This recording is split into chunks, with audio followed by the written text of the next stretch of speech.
الحمد لله الذي زين النبيين بحبيبه المصطفى ومن على المؤمنين بنبيه المجتبى والصلاة والسلام على سيدنا وسيد الأنبياء محمد المصطفى والمجتبى والمرتضى وعلى آله وأصحابه وأزواجه وذرياته وأهل بيته نجباء إلى يوم الجزاء أما بعد فأعوذ بالله من الشيطان الرجيم بسم الله الرحمن الرحيم ولا تقولوا لمن يقتل في سبيل الله أموات بل أحياء ولكن لا تشعرون آمنت بالله صدق الله العلي العظيم وصدق رسوله النبي الأمين المتين المبين الكريم ونحن على ذلك لمن الشاكرين والشاكرين والآمنين والذاكرين والحمد لله رب العالمين غوث اعظم بمن بے سر و ساما مدد قبلہ دی مدد کعبہ ایما مدد بگردہ بے بلا افتادہ کشتی ضعیفانو شکستہ رات پشتی بحق خواجہ عثمان ہارون مدد کن یا معین الدین چشتی قادری یمنا رئے یا غوث اعظم می زنم دمز شیخ احمد رضا خان قطب عالم می زنم اے شہنشاہ مدینہ الصلاة والسلام زینت عرش معلا الصلاة والسلام مومنوں پڑھتے رہو تم اپنے آقا پر درود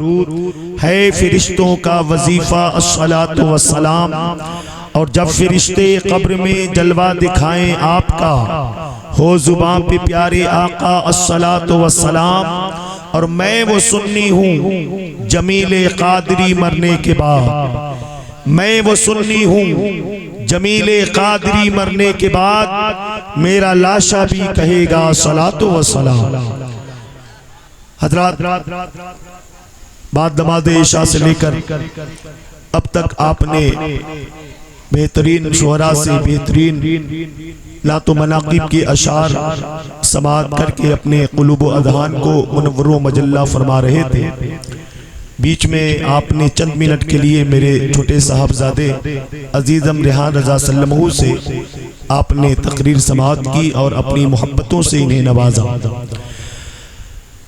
اب دیکھ رہے ہیں کہ میں بہت پریشانی کے عالم میں ہوں، آواز میری بہت ہی زیادہ متاثر ہو چکی ہے۔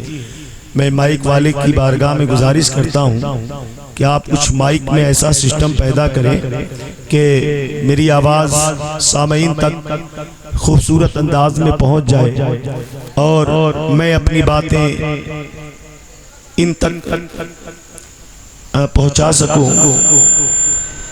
بس تھوڑا سا ایک ماحول بنائیں، میرے بعد بھی آپ کو نعتیہ مشاعرہ سماعت کرنا ہے۔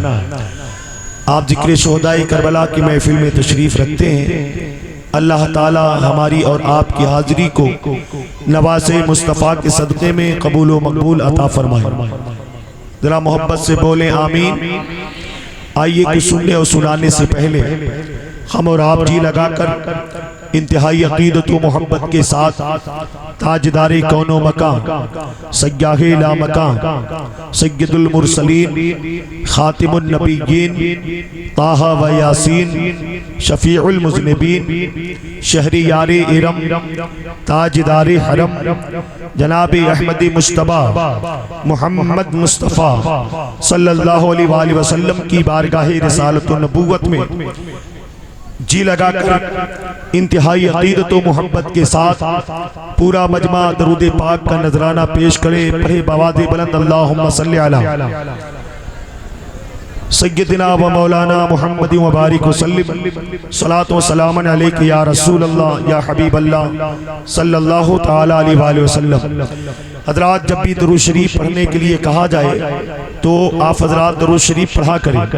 میرے سرکار فرماتے ہیں من صلی علیہ کنت شفیعہ یوم القیامہ، جو بندہ میرے اوپر درود بھیجتا ہے میں قیامت کے دن اس کی شفاعت کروں گا۔ سبحان اللہ۔ ذرا پیچھے والے بھی محبت سے اپنی بیداری کا ثبوت دیں اور محبت سے بولے سبحان اللہ۔ اور صاحب دلائل الخیرات شریف علامہ شیخ محمد بن سلیمان جزولی رحمت اللہ علیہ نے سرکار کے فرمان عالی شان کو یوں نقل فرمایا. میرے آقا فرماتے ہیں اسمع صلاۃ اہل محبتی و عارفہ، جب کوئی میرا عاشق، جب کوئی میرا دیوانہ میری بارگاہ میں درود بھیجتا ہے تو میں اس کے درود کو سنتا بھی ہوں اور اسے پہچانتا بھی ہوں. سبحان اللہ. تو سرکار کے نینن میں اور سرکار کی نگاہ نبوت میں اپنی پہچان بنانے کے لیے ایک بار اور پورا مجمع جی لگا کر درود پاک کا نذرانہ پیش کرے. پڑھے بآواز بلند اللہم صلی علی سیدنا و مولانا محمد و بارک وسلم. صلاۃ و سلام علیک یا رسول اللہ یا حبیب اللہ صلی اللہ تعالی علیہ وآلہ وسلم. حضرات آپ ذکر حسین سننے کے لیے آئے ہیں اور میں تھوڑے سے وقت میں کوشش کروں گا کہ کربلا میں 10ویں محرم کو جو مناظر پیش آئے تھے، جو واقعات پیش آئے تھے، میں اسے اپنے ٹوٹے پھوٹے الفاظ اور جملوں سے میں کا سہارا لے کر میں آپ کی بارگاہ میں پہنچانے کی کوشش کروں گا. لیکن گزارش یہ ہے کہ تھوڑا سا آپ ایک سننے اور سنانے کا ماحول بنائیں تاکہ میں کمتری کا شکار نہ ہوں. اس لیے کہ میں اپنی آواز کو لے کر پریشان ہوں اور اگر آپ کی بھی آواز نہیں آئے گی تو میں زیادہ پریشان ہو جاؤں گا. پورا مجمع دونوں ہاتھوں کو اٹھا کر بولے یا حسین، اور مچل کر بولے یا حسین. بڑی اچھی اچھی شاعری آپ نے نقیب اجلاس سید شارق صاحب قبلہ سے سماعت کیا اور بہت اچھے خطیب اور نقیب آپ کے محبوب خطیب و امام حضرت علامہ و مولانا فیضان واری صاحب قبلہ بھی ہیں. لیکن آج انہوں نے ایک مہمان نقیب کو آپ کی بارگاہ میں بلایا ہے. میں بھی بہت پرانا شعر جسے آپ نے بارہا سنا ہے، سنتے ہیں اور سنتے رہیں گے، میں اسے آپ کے سامنے پیش کرتا ہوں جو بچے بچے کی زبان زد ہے. کسی شاعر نے کہا ہے کہ اسلام تھا، اسلام ہے، اسلام. اس کا مطلب معلوم ہے آپ کو؟ پورا مجمع محبت سے بولے سبحان اللہ. اسلام تھا، اسلام ہے، اسلام رہے گا. قرآن تھا، قرآن ہے، قرآن رہے گا.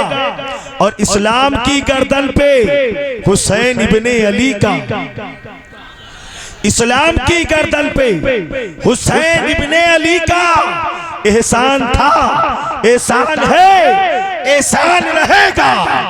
احسان تھا، احسان ہے اور احسان رہے گا. اور کسی شاعر نے یوں کہا ہے کہ دیوار بولتی رہی، در بولتا رہا، لوٹے تو ام ہانی کا گھر بولتا رہا. ایسے نہیں، آپ عاشق حسین ہیں، اگر آپ یہاں نہیں بولو گے تو کہاں بولو گے؟ کہاں بولو گے آپ؟ جہاں بولنے کی ضرورت ہوتی ہے آپ وہاں خاموش رہتے ہو، اور جہاں پہ بولنے کی ضرورت نہیں ہوتی ہے آپ وہاں پہ وابولا بجاتے ہو. آپ ذکر حسین کی محفل میں آئے ہو، ہر عاشق حسین کا یہ معاملہ ہونا چاہیے. کسی نے کہا ہے من احب شیئن فاکثر ذکر ہو، جو جس کا عاشق ہوتا ہے وہ اس کا ذکر زیادہ کرتا ہے.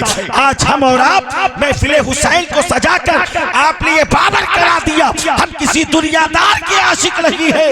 اگر ہم عاشق ہیں تو کربلا کے تاجدار کے عاشق ہیں، ہم امام حسین کے عاشق ہیں، سید الشہداء کے عاشق ہیں. اس لیے جب آپ کے سامنے نواسہ مصطفیٰ کی بات کی جائے، آقا کی بات کی جائے، شہداء کربلا کی بات کی جائے، عاشقوں کے لیے ضروری ہوتا ہے کہ جب وہ اپنے محبوب کا ذکر سنے تو وہ مچل کر کے بولے سبحان اللہ اور تڑپ کے بولو سبحان اللہ. شعر پیش کرتا ہوں، آپ بیچ میں نعرہ لگا کر تھوڑا سا مجھے ریسٹ دیں تاکہ مجھ کو تھوڑا سا آرام مل جائے اور مجمع میں بھی بیداری پیدا ہو جائے. شاعر کہتا ہے دیوار بولتی رہی، در بولتا رہا، لوٹے تو ام ہانی کا گھر بولتا رہا. اور طرف کے ذرا آپ لوگ بھی بولے، تھوڑا سا محبت سے آپ بھی بولے.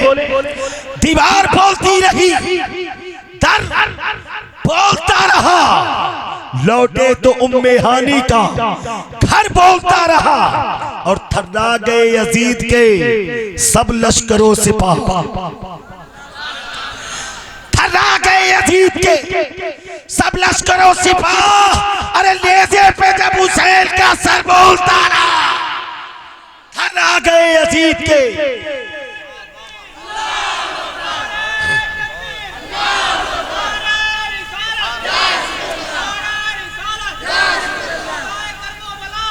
پیچھے والے آپ بھی جواب دو، آپ بھی جواب دو. سبحان اللہ. نیزے پہ جب حسین کا سر بولتا رہا، ساری دنیا جانتی ہے سر حسین جب تن سے جدا ہو گیا، نیزے پہ قرآن کی تلاوت کر رہا، نیزے پہ قرآن کی تلاوت. ہم نے کہا اے حسین اعظم، جہاں بولنا تھا وہاں نہ بولے. علی اصغر شہید ہو گئے، آپ نہ بولے. علی اکبر شہید ہو گئے، آپ نہ بولے. عباس شہید ہو گئے، آپ نہ بولے. قاسم شہید ہو گئے، آپ نہ بولے. اولا محمد شہید ہو گئے، آپ نہ بولے. اے میرے حسین، سر کٹنے کے بعد کیا بول رہے ہو؟ تو بارگاہ حسین سے آواز آتی ہے، اے میرے عاشقوں، سر کٹنے کے بعد میں اس لیے بول رہا ہوں تاکہ دنیا والوں کو معلوم ہو جائے کہ جو سر خدا کی راہ میں کٹتا ہے وہ مرتا نہیں ہے بلکہ زندہ ہوتا ہے. شہداء مرتے نہیں ہیں، زندہ ہوتے. شہداء مرتے نہیں، زندہ ہوتے. آج کچھ پاگل قسم کے لوگ ہیں جو کہتے ہیں نبی مر کر کے مٹی میں مل گئے. کیا کہتے ہیں؟ نبی مر کر کے مٹی میں مل گئے. لیکن ہمارا عقیدہ کیا ہے؟ نبی کل بھی زندہ تھے، نبی آج بھی زندہ ہے، اور نبی صبح قیامت تک زندہ رہے گے. یہ ان کا عقیدہ ہے کہ نبی کو مردہ مانتے ہیں، نبی کو مردہ. لیکن ہمارا عقیدہ تو یہ ہے مدینے میں مصطفیٰ ہے. ہم مدینے سے ہزاروں کلومیٹر دور آپ کے اس محلے میں بیٹھ کر نبی کے نواسے کا ذکر کر رہے ہیں، ذکر خیر منا رہے ہیں. یقیناً مدینے سے میرے مصطفیٰ اپنے نواسے کے ذکر کو سننے کے بعد اپنے قبر اطہر میں خوشیوں میں مچل رہے ہوں. اس لیے کہ جو جس کا عاشق ہوتا ہے وہ اسی کی یاد مناتا ہے، اسی کی یاد. تو لوگ کہتے ہیں نبی مر کر مٹی میں مل گئے. ہم نے کہا نادان، نبی کا مقام تو عرفہ و اعلیٰ ہے. تاجدار اہل سنت امام عشق و محبت امام احمد رضا خان فرماتے ہیں تو زندہ ہے واللہ، تو زندہ ہے واللہ، میرے چشم عالم سے چھپ جانے والے. نبی مردہ نہیں ہے، نبی مردہ نہیں. اور جہاں تک شہداء کی حیات کا معاملہ ہے، آئیے قرآن میں شہداء کی حیات کا تذکرہ ہے. یہ میرا فتویٰ نہیں. اگر کوئی شہید کو مردہ کہے وہ اسلام سے خارج ہو جائے گا. یہ علامہ فیضان وارث صاحب کا فتویٰ نہیں، یہ کسی مفتی کا فتویٰ نہیں، یہ کسی عالم کا فتویٰ نہیں، یہ کسی مولوی کا فتویٰ نہیں، یہ قرآن کا فتویٰ ہے. جو شہداء کو مردہ کہے وہ مردہ کہے وہ اسلام سے خارج ہو جائے گا. اس لئے کہ قرآن کہتا ہے وَلَا تَقُولُوا لِمَنْ يُقْتَلُ فِي سَبِيلِ اللَّهِ، جو خدا کی راہ میں شہید کیے جاتے ہیں انہیں مردہ نہ کہو بلکہ یہ زندہ ہے. شہداء یہ زندہ ہے. اور کبھی کبھی بہت سارے ایسے واقعات سامنے آتے ہیں. اللہ لوگوں کی زبان کو بند کرنے کے لیے کبھی ایسے واقعات کو ظاہر بھی فرما دیتا ہے کہ جو شہید ہوتا ہے وہ زندہ ہوتا ہے. آئیے میں آپ کو ایک واقعہ بتاؤں، آپ نے سنا بھی ہوگا. بارہا میدان احد کا وہ واقعہ. میں حج کرنے جب 2019 میں گیا تو میدان احد میں ان 70 صحابہ کے مزاروں کو میں نے زیارت کی ہے، ان کے قبروں کی زیارت کی. وہ جنگ وہاں پہ کیسے واقع ہوئی آپ علامہ فیضان وارث صاحب سے سماعت کر لیں گے. وہاں پر حضرت امیر حمزہ کو بھی شہید کیا گیا. آپ کے چچا حضرت امیر حمزہ شہید ہو گئے. اور جب جنگ ختم ہو گئی تو میرے سرکار فرماتے ہیں اے میرے صحابہ شہیدوں کی لاشوں کو اکٹھا کرو. صحابہ ہیں شہیدوں کی لاش کو اکٹھا کر رہے ہیں. میرے سرکار فرماتے ہیں کہ میرے چچا امیر حمزہ کی لاش کہاں ہے؟ اے بابو تھوڑا سا شانتی سے بیٹھو. مدینے والے مصطفیٰ فرماتے ہیں میرے صحابہ میرے چچا امیر حمزہ کی لاش کہاں ہے؟ تو صحابہ نے کہا یا رسول اللہ میدان میں جنگ کے میدان میں لاشیں کٹی پٹی پڑی ہیں، کسی کا ہاتھ یہاں پڑا ہے، کسی کا پیر کٹا ہے، جسم کے ٹکڑے ٹکڑے ہو گئے، سمجھ میں نہیں آتا امیر حمزہ کی لاش کون سی ہے، امیر حمزہ کا لاشا کون ہے۔ میرے سرکار کی آنکھوں میں آنسو آ گئے۔ میرے سرکار فرماتے ہیں اے میرے صحابہ اگر یہ پہچان نہیں ہو پا رہی، یہ انتخاب نہیں ہو پا رہا ہے کہ کون سا ٹکڑا امیر حمزہ کا ہے، تو ہر ٹکڑے کو اٹھاؤ اور ٹکڑے کو اٹھانے کے بعد اپنے کان تک لانا، جس ٹکڑے سے کلمے کی آواز آئے سمجھ لینا وہ ٹکڑا امیر حمزہ کا ہے،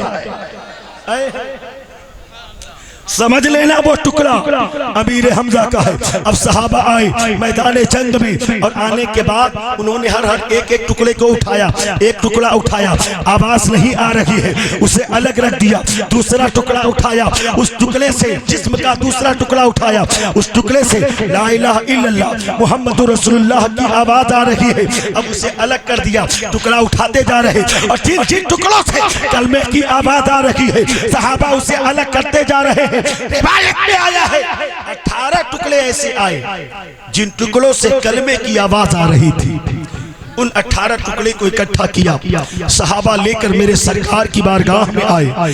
میرے آقا علیہ الصلوۃ والسلام نے جب دیکھا پوچھا یہ کیا ہے، کہا یا رسول اللہ یہی وہ ٹکڑے ہیں جن ٹکڑوں سے کلمے کی آواز آ رہی تھی، یہ آپ کے چچا حضرت امیر حمزہ کے جسم کے ٹکڑے ہیں۔ اتنا سننا تھا، میرے سرکار کی آنکھوں میں آنسو آ گئے۔ اب ذرا غور کرو، میں بتانا یہ چاہتا ہوں حضرت امیر حمزہ ہے جسم کے 18 ٹکڑے ہو گئے، لیکن اب بھی اللہ نے انہیں وہ حیات عطا فرمائی ہے کہ ہر ٹکڑے سے کلمے کی آواز آ رہی ہے۔ آخر وجہ کیا تھی؟ وجہ کیا تھی؟ جسم ٹکڑے ٹکڑے ہو گئے، لیکن قرآن کہتا ہے امیر حمزہ کو مردہ نہ کہنا یہ زندہ۔ لیکن ایک طرف ابو جہل جس کے بارے میں قرآن نے کہا ابو جہل مردہ، کب؟ جب میرے سرکار نے اعلان نبوت کیا، ابو جہل سے کہا اے ابو جہل کلمہ پڑھ لے مسلمان ہو جاؤ، اے عتبہ کلمہ پڑھ لے مسلمان ہو جاؤ، اے شیبہ کلمہ پڑھ لے مسلمان ہو جاؤ، اے مشرکین مکہ کلمہ پڑھ لو، میری رسالت کا اقرار کر لو، اللہ کی وحدانیت کا اقرار کر لو۔ لیکن مکے والوں نے کہا تھا، عتبہ شیبہ نے کہا تھا، ابو جہل نے کہا تھا، ولید بن مغیرہ نے کہا تھا اے محمد نہ ہم تمہیں مانیں گے نہ تمہارے خدا کو مانیں گے۔ رب کائنات کی بارگاہ میں پیارے آقا نے عرض کیا اے پروردگار یہاں تو کوئی مانتا ہی نہیں ہے۔ رب کائنات فرماتا ہے اے میرے محبوب تجھے مانے کوئی مانے چاہے نہ مانے، تو مجھے مان میں تجھے مانوں، تو مجھے خدا کہے میں تجھے رسول کہوں، تو مجھے رب کہے میں تجھے مصطفیٰ کہوں، تو مجھے لا الہ الا اللہ کہہ دے میں تجھے محمد رسول اللہ کہہ دوں، میں تجھے محمد رسول اللہ کہہ دوں۔ اور رب کائنات نے حضرت جبریل کو یہ آیت کریمہ دے کر کے نازل فرمایا، سرکار کی بارگاہ میں پیش کیا۔ حضرت جبریل آئے، آنے کے بعد کہا یا رسول اللہ اللہ نے آپ کو سلام بھیجا ہے اور یہ عرض کی ارشاد فرمایا ہے اِنَّكَ لَا تُسْمِعُ الْمَوْتَى، مصطفیٰ یہ مردے ہیں آپ کی نہیں سننے والے۔ قرآن کسے مردہ کہہ رہا ہے؟ ابو جہل کو جو مکے کی گلیوں میں چل رہا ہے، قرآن اسے مردہ کہہ رہا ہے۔ جو تجارت کر رہا ہے قرآن اسے مردہ کہہ رہا ہے۔ جو زندہ ہے لیکن قرآن کی نظر میں مردہ ہے۔ اب ایک طرف امیر حمزہ کا جسم کا 18 ٹکڑا، قرآن امیر حمزہ کو زندہ کہہ رہا ہے اور قرآن ابو جہل کو مردہ کہہ رہا ہے۔ آخر وجہ کیا ہے؟ ابو جہل زندہ ہو کر کے بھی مردہ قرآن کی نظر میں ہے، امیر حمزہ سر کٹانے کے بعد بھی قرآن کی نظر میں زندہ ہے۔ تو دو جملوں میں سنو، امیر حمزہ کیوں سر کٹانے کے بعد زندہ ہے اور ابو جہل زندہ رہ کر کیوں مردہ ہے؟ اس لیے کہ ابو جہل مصطفیٰ کا غدار تھا، امیر حمزہ مصطفیٰ کے وفادار تھے، تو ابو جہل کو مصطفیٰ کی غداری نے جینے نہیں دیا، امیر حمزہ کو مصطفیٰ کی وفاداری نے مرنے نہیں دیا۔ ذرا نعرہ تو لگا دو یار سبحان اللہ، ذرا کوئی لگا دے بادشاہ۔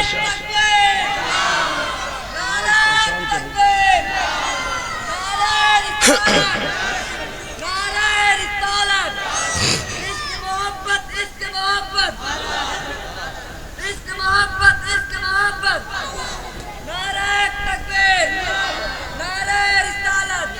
حضرات پریشانی تو مجھے بہت زیادہ ہو رہی ہے، لیکن آپ نے محبت سے بلایا ہے تو کم سے کم اپنے آنے کا حق تو ادا کر لوں۔ آپ نے مجھے رات کا کھانا کھلایا تو کم سے کم کھانے کو حلال تو کر لوں، لیکن آپ بھی تو تھوڑا میرے اوپر ترس کھائیں، ذرا محبت سے بولو اور تڑپ کے بولو سبحان اللہ۔ اب آئیے چند ایک شہادت بیان کرتا ہوں اور اپنی بات کو ختم کرتا ہوں۔ میرے بعد دو شعراء ہیں، آپ انہیں محبت کے ساتھ سماعت کریں، پھر کبھی انشاءاللہ حیات رہی ملاقات ہوئی اور اللہ نے آواز کو صحیح برقرار رکھا تو انشاءاللہ آپ سے پھر کبھی گفتگو ہوگی۔ لیکن آئیے ہم اور آپ ذکر شہدائے کربلا سننے آئے ہیں۔ 10ویں تاریخ کے وہ مناظر اپنی نگاہوں کے سامنے لاؤ جب کربلا کے میدان میں عاشقان مصطفیٰ میرے امام کے نام پر اپنی قربانی پیش کر رہے ہیں۔ ایک عاشق امام کے نام پر قربان ہو گیا۔ حضرت زہیر قربان ہو گئے، حضرت مسلم ابن اسجا قربان ہو گئے، حضرت وہب بن عبداللہ کلبی قربان ہو گئے، حضرت حر کی شہادت ہو گئی۔ اب اتنے میں 18 سال کا لخت جگر حضرت علی اکبر آئے۔ علی اکبر شبیہ پیغمبر تھے جن کا چہرہ دیکھ لو تو مصطفیٰ کی یاد آ جائے، اور اتنا چہرہ ملتا جلتا تھا کہ علماء فرماتے ہیں کہ اگر کوئی نبی کو دیکھنا چاہے تو علی اکبر کو دیکھ لے، کوئی علی اکبر کو دیکھنا چاہے تو نبی کو دیکھ لے، اس قدر مشابہ۔ وہ 18 سال کا علی اکبر آیا، کہا بابا حسین مجھے میدان کربلا میں جانے دو۔ کون کہہ رہا ہے؟ یہ علی اکبر کہہ رہا ہے۔ عمر کتنی ہے؟ 18 سال۔ آج 18 سال کے بچے کیا کرتے ہیں؟ ہاتھ میں 10,000 کی موبائل لیا، چوک چوراہے پر کھڑے ہو کر کے بس موبائل میں بیست ہے، کوئی فیس بک پہ بیست ہے، کوئی ٹویٹر پہ بیست ہے، کوئی واٹس ایپ پہ بیست ہے، کوئی نیٹ پہ بیست ہے، کوئی یہ مناظر دیکھ رہا ہے، کوئی وہ مناظر دیکھ رہا ہے۔ ایک تمہاری جوانی ہے، 18 سال کی جوانی تمہاری گناہوں میں گزر رہی ہے، تمہاری خطاؤں میں گزر رہی ہے، لیکن ایک جوانی علی اکبر کی میدان کربلا میں ہے۔ امام کی بارگاہ میں آیا، آنے کے بعد کہا میرے بابا مجھے میدان کربلا میں جانے دو۔ میرے بابا آپ کا دین بچانے کے لیے، نانا کا مذہب بچانے کے لیے آپ اپنے بیٹے علی اکبر کو اجازت دو تاکہ میں جاؤں آپ کے نام پہ گردن کٹا دوں۔ میرے آقا حسین ہیں، آنکھوں میں آنسو آ گئے، سینے سے لگا لیا، کہا بیٹا علی اکبر کیا کہہ رہے ہو؟ میں کیسے اجازت دوں؟ تمہیں تمہاری پھوپھو زینب نے پالا ہے، جاؤ حضرت زینب سے اجازت لو۔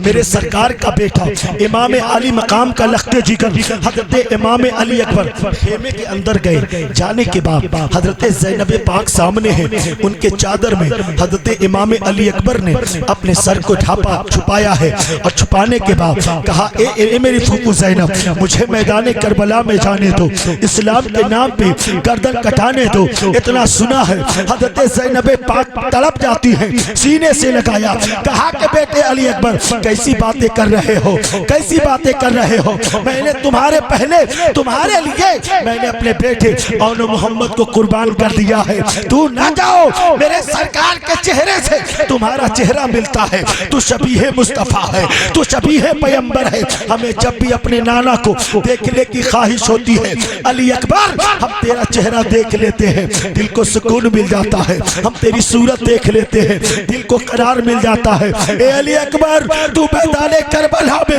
جانے کی اجازت طلب کر رہا ہے، جو میدان کربلا میں گیا واپس نہیں آیا، تو اگر جا رہا ہے جام شہادت نوش کر لے گا، یزیدی تمہیں شہید کر دیں گے۔ اور اگر ہمیں مصطفیٰ کے دیدار کی خواہش ہوگی علی اکبر ہم کس کا چہرہ دیکھیں گے، ہم کس کی صورت دیکھیں گے؟ حضرت علی اکبر کو تڑپتی ہوئی نگاہوں سے حضرت زینب پاک سمجھا رہی ہے، لیکن حضرت علی اکبر ہے تڑپ جاتے ہیں، کہتے ہیں اے میری پھوپھو زینب مجھے میدان کربلا میں جانے دو، اسلام کے نام پہ گردن کٹانے دو۔ آخرکار جب مجبور ہو جاتی ہیں حضرت سیدہ زینب تو انہوں نے کہا کہ جاؤ اپنی ماں سے اجازت لے لو۔ اب ذرا غور کرو مسلمانوں، وہ 18 سال کا بیٹا کڑیا نوجوان وہ آیا اپنی ماں کے پاس، آنے کے بعد کہتا ہے امی پھوپھو نے اجازت دے دیا ہے، بابا نے آپ لوگوں کے اوپر چھوڑا ہے، آپ بھی تو مجھے اجازت دے دو۔ لیکن ذرا غور کرو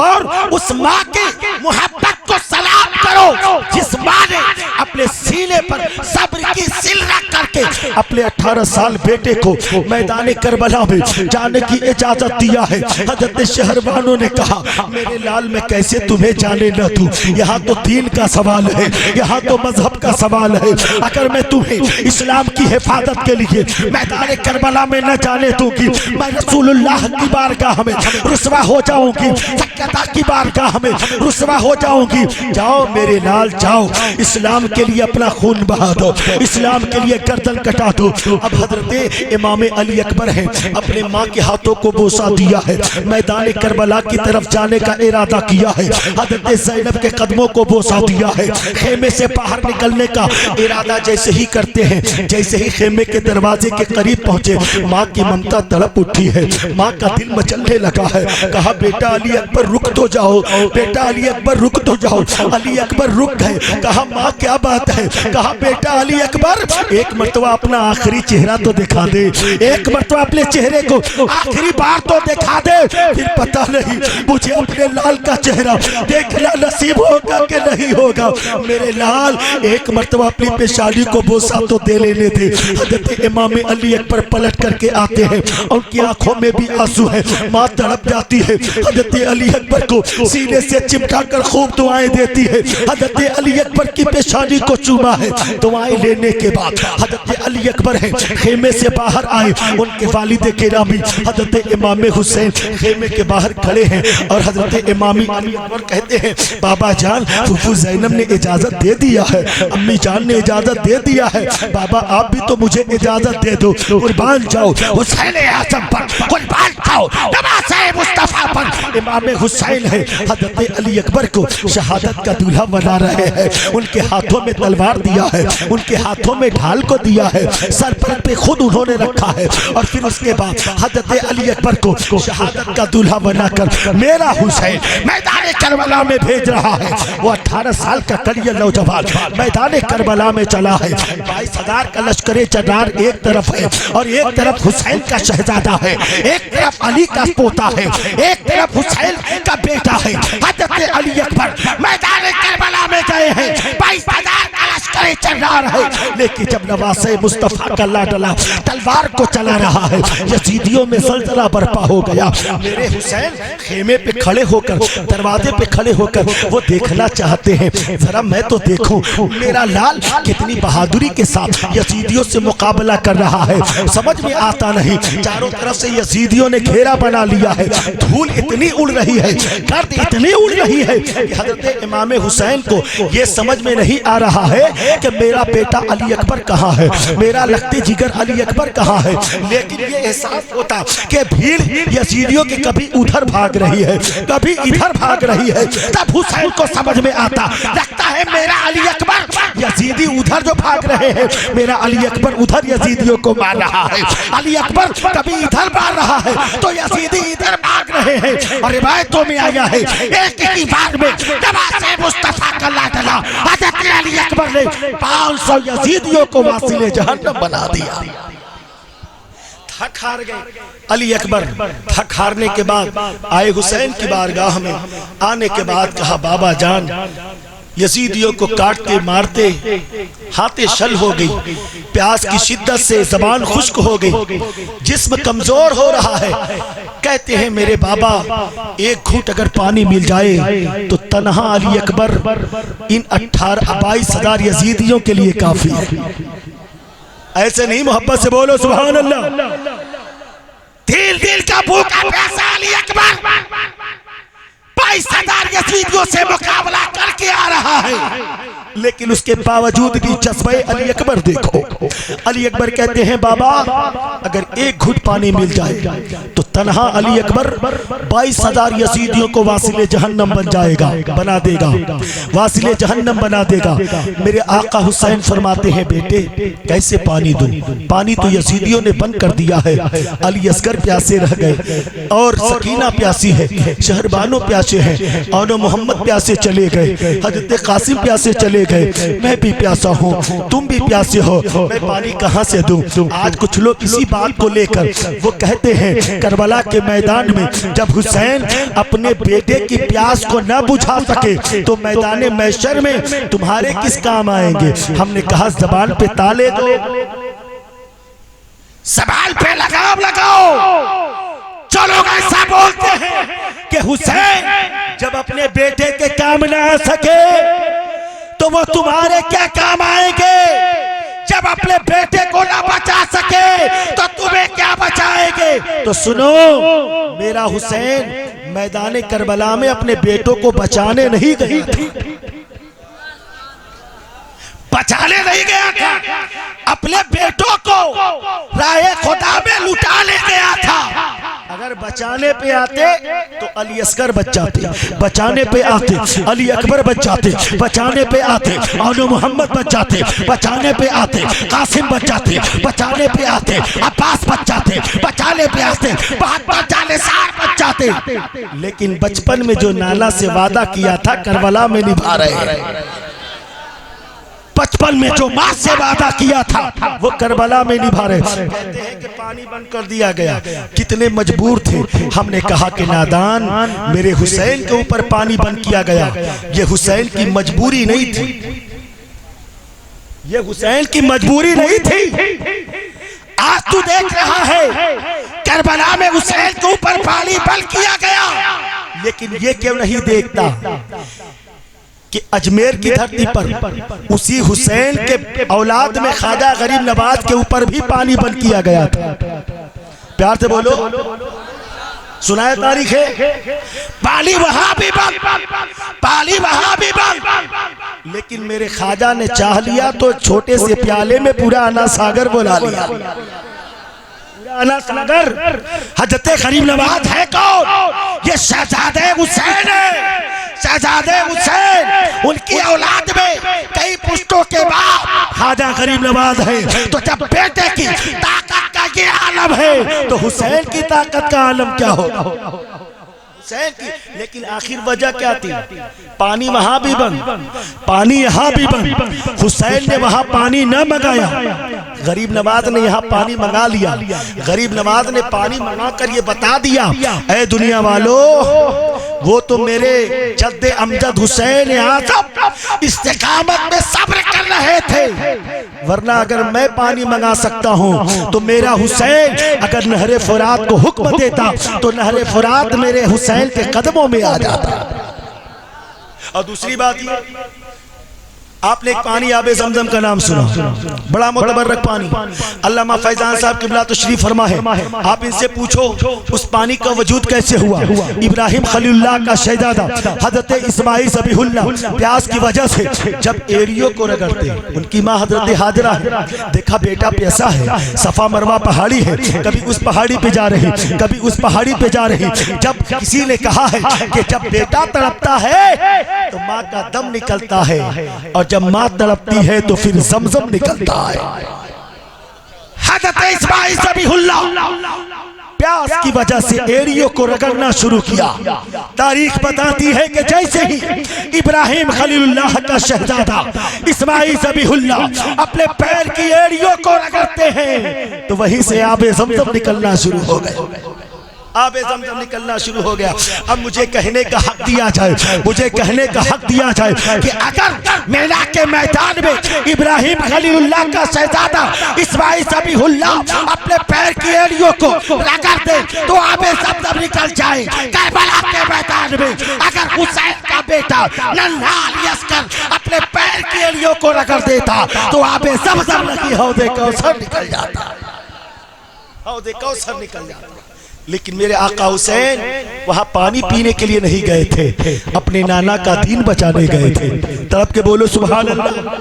اب آئیے ذرا دیکھیں، وہ 18 سال کا کڑیل نوجوان حضرت امامی علی اکبر ہے، کہتے ہیں بابا بڑی پیاس لگی ہے، کم سے کم ایک گھونٹ اگر پانی مل جائے۔ تنہا آپ کا بیٹا علی اکبر ان یزیدیوں سے مقابلہ کرنے کے لیے کافی ہے، لیکن میرے آقا حسین فرماتے ہیں میرے بیٹے علی اکبر میں پانی کہاں سے لاؤں، یزیدیوں نے تو پانی بند کر دیا ہے۔ میرے سرکار فرماتے ہیں امام حسین کہ بیٹے جب میں چھوٹا تھا اپنے نانا کی زبان کو میں نے بہت چوسا، بیٹا میں پالی تو نہیں دے سکتا تمہیں یہاں، لیکن لو میری زبان کو چوس لو، کچھ دل کو سکون مل جائے گا۔ حضرت امام علی اکبر ہیں بابا جان کی زبان کو چوسنے لگے، اور جیسے ہی انہوں نے چوسنا شروع کیا ہے دل کو سکون ملا۔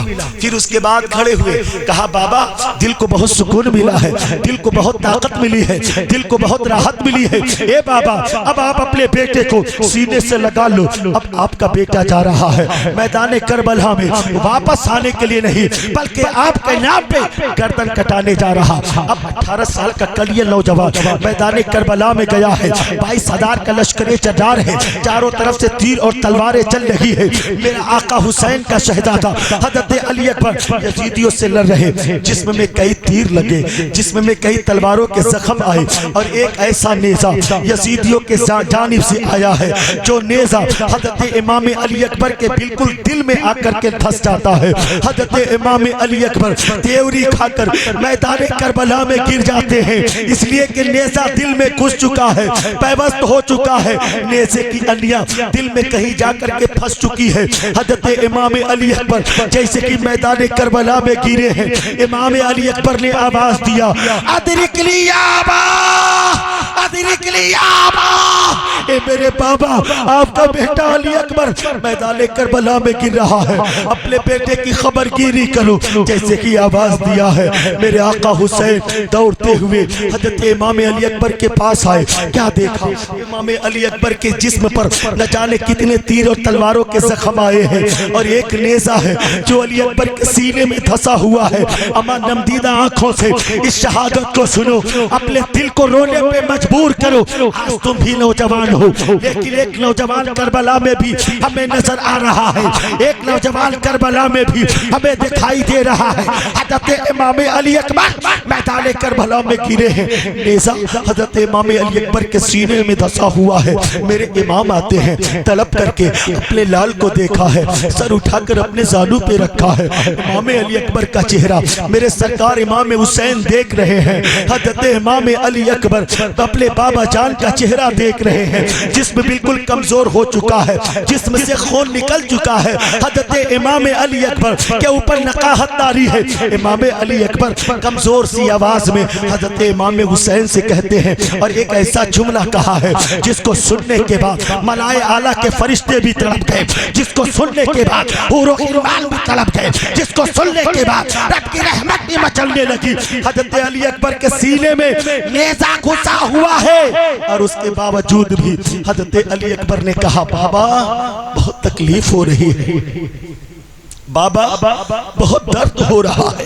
ذرا سوچو اس تکلیف کا احساس حضرت علی امام حسین کے دل پر کیسی ہوئی ہوگی۔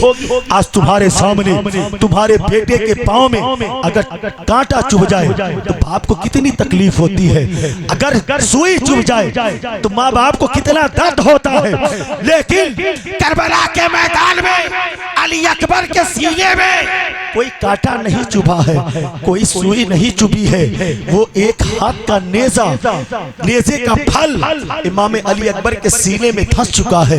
امام علی اکبر نے اپنے بابا جان سے کہا میرے بابا جان تکلیف تو بہت ہو رہی ہے، درد بہت ہو رہا ہے، میرے بابا جان یہ میرے سینے میں جو نیزہ ہے نا آپ اسی نیزے کو نکال دو تاکہ آپ کا بیٹا علی اکبر پھر یزیدیوں سے مقابلے کے لیے جائے۔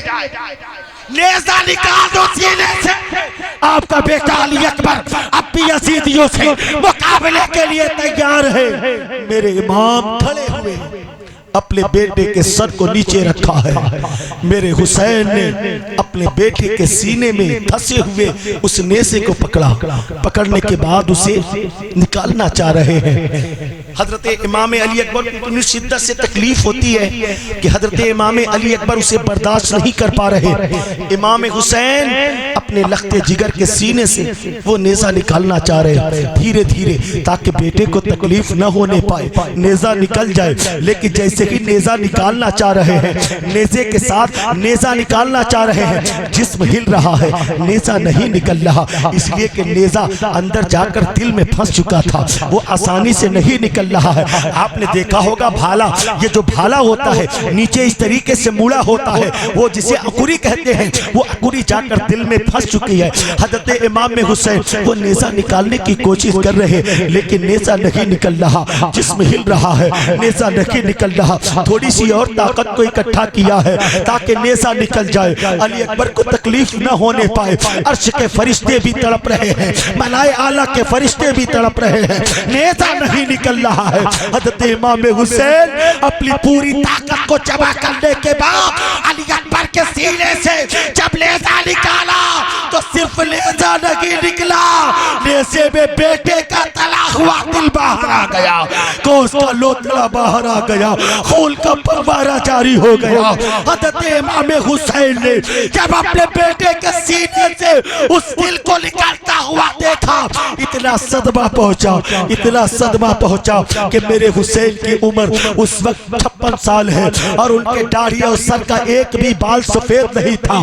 لیکن جیسا ہی یہ منظر حضرت امام حسین نے دیکھا, علی اکبر کی جب شہادت ہوئی دل نکل گیا, لاش علی اکبر کو اٹھایا ہے. اس صدمے کو حسین برداشت نہ کر پائے اور پھر ان کا سر اور داڑھی کا سارا بال سفید ہو گیا. غور کرو کتنی تکلیفیں اٹھائی, کتنا درد انہوں نے سہا. آج ہم اور آپ ہیں اسلام کو نہیں سمجھتے ہیں. اسلام کا صحیح نقشہ آج ہمارے سامنے اگر پیش کیا جاتا ہے تو آج ہم اس پہ عمل نہیں کرتے ہیں. نماز کا وقت ہوتا ہے, ہم چائے خانے میں رہتے ہیں, نماز کا وقت ہوتا ہے, ہم بازاروں میں گھومتے ہیں, نماز کا وقت ہوتا ہے, ہم ان کی برائیاں کرنے میں مشغول رہتے ہیں. یاد رکھو مسلمانوں, یہ حسین پاک کی محفل ہے اور یہ وہ محفل ہے جس میں حسین کا تذکرہ ہو رہا ہے. اور وہ حسین جنہوں نے میدان کربلا میں اپنا سب کچھ قربان کیوں کیا؟ نماز کو بچانے کے لیے, قرآن کو بچانے کے لیے, سجدے کو بچانے کے لیے, رکوع کو بچانے کے لیے, عبادت کو بچانے کے لیے, اسلام کا صحیح رخ حد تک پہنچانے کے لیے امام حسین نے اتنی بڑی قربانیاں کی. اب اگر کوئی نماز نہ پڑھے وہ سچا حسینی نہیں ہو سکتا. جلسے سے نعرے تو بہت لگتے ہیں کہ ہم حسین کے غلام ہیں, یہ کہنا بڑا آسان ہے. آپ کہو حسین کے غلام, کوئی کمال نہیں. ہم کہیں حسین کے غلام, کوئی کمال نہیں. مولانا فیضان وارث بولے ہم حسین کے غلام, کوئی کمال نہیں. ہم 1000 مرتبہ بولے ہم حسین کے غلام ہیں, کوئی کمال نہیں ہے. آپ کروڑوں مرتبہ بولو ہم حسین کے غلام ہیں, کوئی کمال نہیں. کمال اس میں نہیں ہے کہ ہم بولے ہم حسین کے غلام ہیں. کچھ عمل ایسا کرو کہ حسین کہہ دے یہ میرا غلام ہے. کمال تو تب ہے جب حسین کہہ دے یہ میرا غلام ہے. تو بولو کسی بے نمازی کو حسین کہیں گے یہ میرا غلام ہے؟ بولو کسی عبادت سے دور بھاگنے والے کو کیا حسین کہہ سکتے ہیں یہ میرا غلام ہے؟ نہیں میرے بھائی, یہ غلامی آپ تو دعویٰ تو ضرور کرتے ہو, لیکن اگر دعوے کو صحیح بنانا چاہتے ہو تو امام حسین نے پیش کیا ہے, ہمیں اس کریکٹر کو اپنانا ہوگا. اب آپ نے دیکھا میدان کربلا میں علی اکبر کی شہادت ہو چکی, علی اصغر کی بھی شہادت ہو گئی. اب کوئی نہیں ہے. حضرت امام حسین کی شہادت کو چند منٹوں میں سنیں, اس کے بعد میری تقریر ختم ہو جائے, اس لیے کہ میں بہت زیادہ پریشان ہوں. آپ برا تو نہیں مانیں گے؟ ذرا محبت سے بولو سبحان اللہ. جب کوئی شہید ہونے والا نہیں, ایک زین العابدین جو امام حسین کے لخت جگر, جن کی عمر 13 سال ہے, جنہیں سجاد بھی کہا جاتا ہے, جنہیں زین العابدین کہا جاتا ہے, لیکن ان کا اصل نام حضرت علی اوسط ہے. علی, میرے حسین کے 3 بیٹے اور تینوں بیٹوں کا نام علی تھا. سبحان اللہ, تینوں بیٹوں کا نام علی تھا. امتیاز کے لیے بڑے والے بیٹے کو علی اکبر کہا گیا, چھوٹے والے بیٹے کو, ان سے چھوٹے والے بیٹے کو علی اوسط کہا گیا, اور سب سے چھوٹے والے بیٹے کو علی اصغر کہا گیا. حضرت امام زین العابدین بیمار ہیں, لیکن اس کے باوجود بھی وہ تڑپ رہے ہیں بابا مجھے میدان میں جانے دو. اب کوئی نہیں ہے جو حسین کے نام پر اپنی گردنیں کٹائے. تو میرا حسین خیمے میں آیا, بہن زینب سامنے دیکھا, بہن زینب سے کہا اے بہن زینب اب اپنے بھائی کا آخری دیدار کر لے, اب تیرا بھیا حسین میدان کربلا میں جام شہادت نوش کرنے جا رہا ہے. اب تیرا بھائی حسین میدان کربلا میں جا رہا ہے, نانا کا دین بچانے جا رہا ہے, خدا کی راہ میں گردن کٹانے جا رہا ہے. حضرت امام حسین جب اتنا کہتے ہیں حضرت شہربانو تڑپ جاتی ہیں. میرے آقا حسین کہتے ہیں شہربانو صبر کرنا. ام رباب سے کہا ام رباب صبر کرنا, آخری بار اپنے شوہر کا دیدار کر لے, اب تمہیں یہ چہرہ نظر نہیں آئے گا. میرے آقا حسین ہیں سب سے ودا لے کر المختصر یہ شہادت کا دولہا بنا ہے. نواز مصطفیٰ گھوڑے پہ سوار ہوا ہے, پھر اس کے بعد 22,000 کا لشکر جرار ہے. آخری بار اتمام حجت کیا. میرے آقا حسین نے یزیدیوں سے کہا یہ سنو اب بھی موقع ہے, اپنے گناہوں سے توبہ کر لو,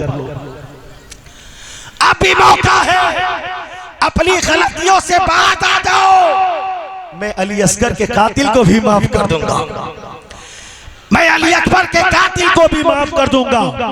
اب بھی آ جاؤ, میرے دامن میں آ جاؤ, مصطفیٰ کے دین کو پہچانو, میں تمہیں جنت دلاؤں گا.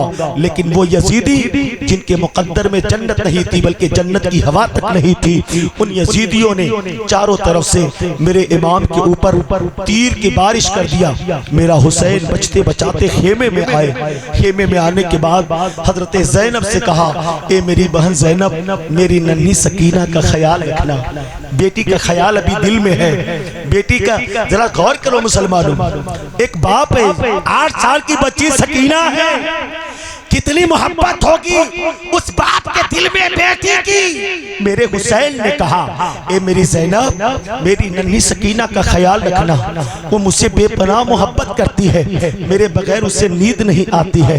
جب وہ روتی ہے تو میں اسے ہنساتا ہوں, جب وہ پریشان ہوتی ہے تو میں اسے تسلی دیتا ہوں. اے میری بہن زینب جب میں شہید ہو جاؤں گا میری بیٹی سکینہ یتیم ہو جائے گی, وہ بے سہارا ہو جائے گی, وہ بے چین ہوگی. تم کبھی علی بن کر, تو کبھی اس کا بابا بن کر اس کو تسلی دینا, اس کے دل پر تسلی کا ہاتھ رکھنا, اسے کبھی یہ احساس نہ ہونے دینا کہ وہ یتیمیت کا داغ لے کر کے جی رہی ہے. حضرت زینب پاک اپنی سکینہ کو تسلی, اپنی سکینہ کے لیے تسلی کے کچھ الفاظ بولے. امام عالی مقام جیسے ہی آگے بڑھے میدان کربلا میں جانے کے لیے اپنے قدم کو آگے بڑھایا, اندر سے ایک صفا کی نواز نے آواز دیا کہ یا امام رک جائیں. حضرت سکینہ بے ہوش ہے. میرے آقا حسین جب خیمے کے اندر گئے تو کیا دیکھا, حضرت سکینہ بالکل بے ہوش پڑی ہے. عمر کتنی ہے, ایک روایت میں ہے کہ 6 سال عمر ہے, ایک روایت بتاتی ہے کہ 8 سال عمر ہے. چاہے 6 سال کی عمر ہو چاہے 8 سال کی عمر ہو, کتنی ننھی سی جان ہے. اندر سے آواز آئی امام. سکینہ تو کب کی بے ہوش ہے. میرے حسین جب اندر گئے تو کیا دیکھا, سکینہ بے ہوش پڑی ہے. میرے حسین نے اپنے دامن محبت سے جب سکینہ کو ہوا دیا ہے, حضرت سکینہ کو جب بابا حسین کے دامن کی ہوا لگی ہے آنکھ کھل جاتی ہے. جیسے ہی آنکھ کھلی ہے باپ کا چہرہ نگاہوں کے سامنے آیا ہے. امام حسین کے سینے سے حضرت سکینہ لپٹ جاتی ہے اور روتے ہوئے کہتی ہے اے میرے بابا حسین آپ مجھے چھوڑ کر کے نہ جانا, آپ مجھے چھوڑ کر کے نہ جانا. اس لیے جو بھی گیا میدان میں کربلا میں کوئی واپس نہیں آیا, آپ بھی جاؤ گے واپس نہیں آؤ گے. بھیا علی اکبر گئے وہ بھی واپس نہیں آئے. میرا ننھا علی اصغر گیا جس کی بہت یاد آتی ہے وہ بھی واپس نہیں آیا. میرے چچا عباس گئے تھے پانی لینے وہ بھی واپس نہیں آئے. میرے بھائی اولو محمد گئے تھے واپس نہیں آئے. میرے بابا مجھے چھوڑ کر کے بچ جاؤ, آپ اگر چلے گئے تو میں بابا کسے کہوں گی, میں بابا کسے کہوں گی. ذرا غور کرو مسلمانوں, میرا آقا حسین ہے, ایک طرف بیٹی کی محبت ہے ایک طرف اسلام کی محبت ہے, لیکن میرا آقا حسین کس کو چین کرتا ہے کس کو منتخب کرتا ہے. میرے مولا حسین نے اسلام کی محبت پر بیٹی کی محبت قربان کر رہا ہے. میرے حسین اپنی بیٹی کو سمجھاتے ہیں، بیٹی میں رہوں نہ رہوں لیکن میرے چاہنے والے تیری یاد کو تازہ رکھیں گے، میرے چاہنے والے تمہیں اپنے سینوں میں بسا کر کے رکھیں گے، میرے محبت کرنے والے وہ زندگی بھر تم سے محبت کریں گے، تمہارے میرے عاشقوں تمہیں اپنے دل میں جگہ دیں گے۔ بیٹی فکر نہ کرو، جب تک میں قربانی نہیں دوں گا ہمارے نانا کا مذہب یہ کبھی ہرا بھرا نہیں ہو سکتا، اس لیے نانا کے دین کو سینچنے کے لیے مجھے گردن کٹانا ہوگا، خون بہانا ہوگا، سینے پہ نیزے اور بھالے کے زخم کو لینا ہوگا۔ سمجھایا بجھایا، میرے امام سکینہ کو سمجھانے کے بعد وہ آئے خیمے سے باہر، میرے آقا حسین کا گھوڑا ذوالجناح وہ سامنے کھڑا ہے، میرے مولا حسین اس گھوڑے پہ سوار ہوتے ہیں، سوار ہونے کے بعد میرے حسین سوچتے ہیں کہ اب چلو میدان کربلا میں یزیدیوں سے مقابلہ کروں۔ میرے آقا حسین گھوڑے کو آگے بڑھاتے ہیں لیکن گھوڑا آگے جانے کے لیے تیار نہیں ہے، چابک پہ چابک مار رہے ہیں لیکن گھوڑا آگے جانے کے لیے تیار نہیں۔ نواز مصطفیٰ نے اپنے گھوڑے سے کہا، میرے غازی تو آگے کیوں نہیں بڑھ رہا ہے؟ میرے غازی کیا تو یزیدی ہو گیا؟ کیا تو یزیدیوں سے ڈر رہا ہے؟ وہ گھوڑا ہے، جانور ہے، لیکن ذرا سوچو حسین سے کیسی محبت کر رہا ہے، حسین سے کیا پیار ہے۔ وہ گھوڑا خاموشی کے عالم میں قدم حسین کو چوما ہے، جھرجھری لیا ہے، آنکھوں میں آنسو آ گئے، بزبان خاموش اس نے کہا، میرے امام میں یزیدی نہیں ہوں، میں حسینی ہوں۔ ذرا پیار سے بولو سبحان اللہ۔ کہا، میرے امام میں یزیدی نہیں ہوں، میں حسینی ہوں۔ میرے امام فرماتے ہیں، تو پھر آگے کیوں نہیں چل رہے ہو؟ آگے کیوں نہیں چل رہے ہو؟